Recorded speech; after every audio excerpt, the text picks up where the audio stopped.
கர்த்தருடைய பரிசுத்த நாமத்திற்கு மகிமுண்டாகட்டும். ஆண்டவராகிய இயேசு கிறிஸ்துவின் நாமத்தினாலே அன்பு கர்த்தருடைய பிள்ளைகளாகிய தங்கள் அனைவருக்கும் ஸ்வீட் ஊழியத்தின் சார்பாக வாழ்த்துக்களையும் ஸ்தோத்திரங்களையும் தெரிவித்துக் கொள்கின்றேன்.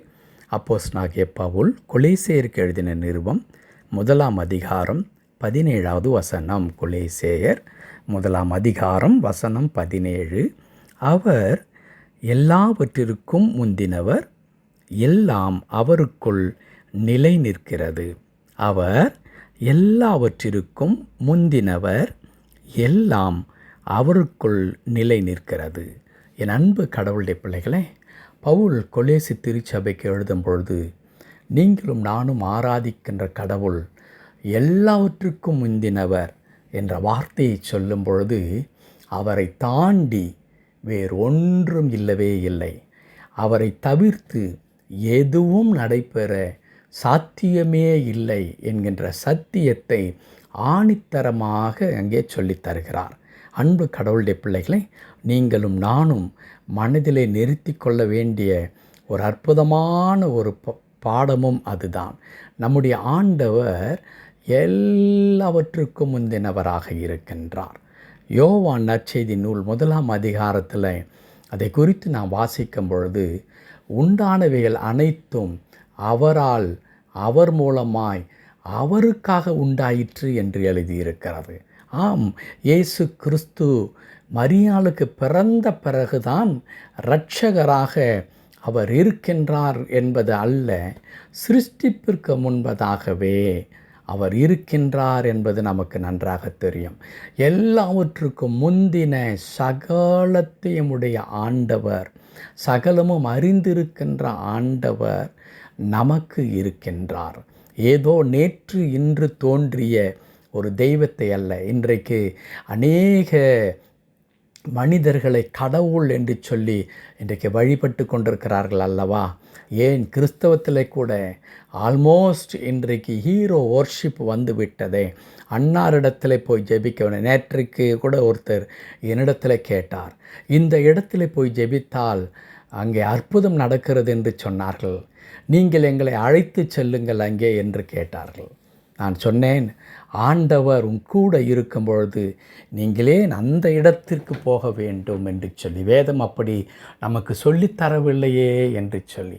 அன்பு கடவுளுடைய பிள்ளைகளே, இன்றைக்கு அப்படித்தான் நிலவிக் கொண்டிருக்கின்றது. இன்னார் ஜெபித்தால், இன்னாரிடத்திலே போய் நாம் ஜெபித்து கொண்டால் அற்புதங்கள் நடக்கும் என்று சொல்லி இயேசுவானவரை, ஆண்டவரை, வேதம் சொல்லி இருக்கின்றதான சத்தியத்தை நாம் மறந்துவிட்டு மனிதர்களை நமக்கு கடவுளுக்கும் நமக்கும் இடையில் பிரதான மத்தியஸ்தராக நாம் என்ன செய்கின்றோம், வைத்து கொள்ளுகின்றோம். அவர் ஜெபித்து விட்டால் போதும், அவரிடத்தில் போய் ஜெபித்து கொண்டால் போதும் என்று நினைக்கின்ற மக்கள் இன்றைக்கு பெருகிக்கொண்டே வருகின்றார்கள்.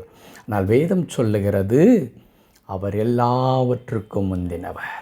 நம்முடைய ஆண்டவர் சர்வ வல்லமையுள்ள ஆண்டவராக, எல்லாவற்றுக்கும் முந்தினவராக அவர் இருக்கிறார்.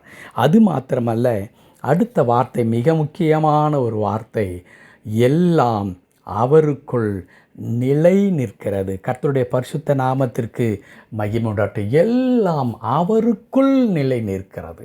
இன்றைக்கு நீங்கள் எடுத்துக்கொள்கிற எந்த காரியமும் இயேசு என்ற இந்த வல்லமைக்குள்ளாகத்தான் நிலை நிற்கிறது என்பதை நாம் பார்க்கின்றோம். அன்பு கடவுளுடைய பிள்ளைகளே, அவ்வளவு பெரிய வல்லமை உள்ள கடவுள் நம்மோடு கூட இருக்கும் பொழுது நம்முடைய காரியங்களை குறித்து வீணாக கவலைப்படுவதை நாம் நிறுத்தி இந்த அற்புதமான ஆண்டவருடைய கரத்தில் நம்மை அர்ப்பணித்து விட்டார். அவர் சகலவற்றையும் பொறுப்பெடுத்து கொள்ளுகிற ஆண்டவராக இருக்கிறார். நான் எளிதாக ஒரு எடுத்துக்காட்டை உங்களுக்கு சொல்லட்டும். கொந்தளிக்கின்ற கடலை இறையாதே அமைதலா இரு என்று சொன்ன மாத்திரத்தில் அப்படியே கட்டுப்படுகிறது. காரணம் என்ன தெரியுமா? அவருக்குள் அது நிலைத்திருக்கிறபடினாலே, அவருக்குள் அது நிலைத்திருக்கிறபடினாலாம் அத்தனை அதிகாரம் நிறைந்த ஆண்டவர் நம்மோடு கூட இருக்கின்றார். அந்த ஆண்டவர் நம்மை நேசிக்கிறார். அந்த ஆண்டவரை எப்பொழுதும் நாம் நெருங்கலாம் என்கிறதான கிருபையை, அதிகாரத்தை ஆண்டவர் நமக்கு கொடுத்திருக்கின்றார். அன்பு கடவுளுடைய பிள்ளைகளே, அப்படிப்பட்டதான அதிகாரம் இருக்கிறபடினாலே கவலை விடுபடுவதையும் கண்ணீர் வடிப்பதை நிறுத்தி, ஆண்டவரே, நீர் இல்லாமல் ஒன்றும் என் வாழ்க்கையில் நடைபெறுவதில்லை, ஆகவே உம்முடைய திருக்கரத்தில் என்னை அர்ப்பணிக்கிறேன் ஆண்டவரே, என் பிள்ளைகளுடைய வாழ்க்கையை அர்ப்பணிக்கிறேன், என் எதிர்காலத்தை உம்முடைய கரத்தில் அர்ப்பணிக்கிறேன் ஆண்டவரே, என்னுடைய பிரச்சனைகளை உம்முடைய கரத்திலே நான் ஒப்பு கொடுத்து விடுகிறேன், நீர் பொறுப்பெடுத்து கொள்ளும் என்று சொன்னால் பொழுதும் கடவுள் அதை பொறுப்பெடுத்துக் கொள்ளவார்.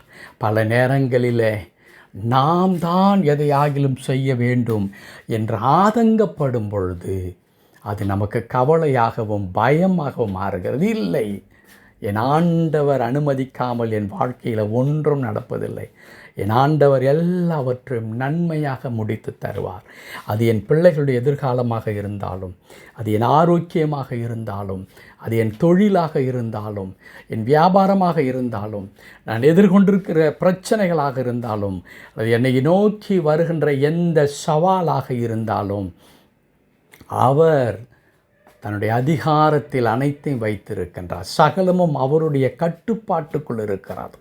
நான் அவருடைய பிள்ளையாக இருக்கிறேன். என் வாழ்க்கையில் கடவுள் சகலவற்றையும் அவர் நேர்த்தியாய் செய்து முடிப்பார் என்பதை மறந்துவிட வேண்டாம். அவருடைய திருக்கரத்தில் அர்ப்பணித்தால் மட்டும் போதும், ஆண்டவர் நேர்த்தியாய் பொறுப்பெடுத்துக் கொள்வார். ஜெபிக்கலாமா? அன்பு நிறைந்த ஆண்டவரே, உமக்கு நன்றி செலுத்துகிறோம். ஆமாம் ஆண்டவரே, நீர் எல்லாவற்றுக்கும் முந்தினவர். நீர் சகல அதிகாரம் நிறைந்த கடவுள். சகலமும் உமக்குள் நிலைத்திருக்கிறது ஆண்டவரே. நீர் இல்லாமல் எங்களால் ஒன்றும் செய்யக்கூடாது. ஆகவே தான் யோவான் எழுதும் பொழுது அவராலே அன்றி உங்களால் ஒன்றும் செய்யக்கூடாது என்று அற்புதமாய் சொல்லப்பட்டிருக்கிறது ஐயா. ஆகவே உம்முடைய திருக்கரத்தில் எங்களை நாங்கள் தாழ்த்தி அர்ப்பணிக்கிறோம். என் தேவன் எங்களை முழுமையாய் பொறுப்படுத்திக் கொள்ளும். உம்முடைய பார்வைக்கு நலமானதை செய்யும். மீட்பர் நாமத்தில் பிதாவே. ஆமென், ஆமென்.